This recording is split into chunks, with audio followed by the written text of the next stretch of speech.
आपल्या कोकणची ओळख काय हो? हापूस आंबा आणि निळाशार समुद्र.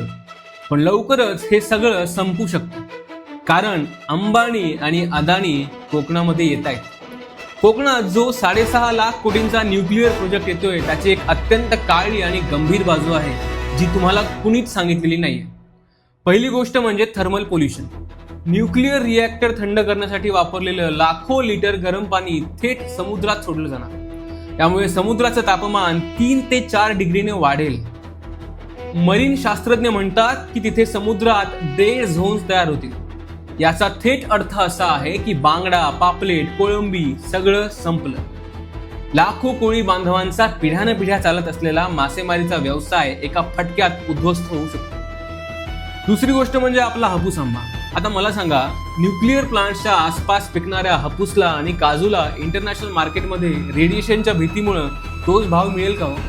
कडक नियमांमुळे युरोपमध्ये एक्सपोर्टवर बंदी आली तर आपला शेतकरी रस्त्यावर येईल. आणि सर्वात मोठी भीती जपानचं फुकुशिमा. त्या ठिकाणी जे झालं तेच आपल्याकडे झालं तर?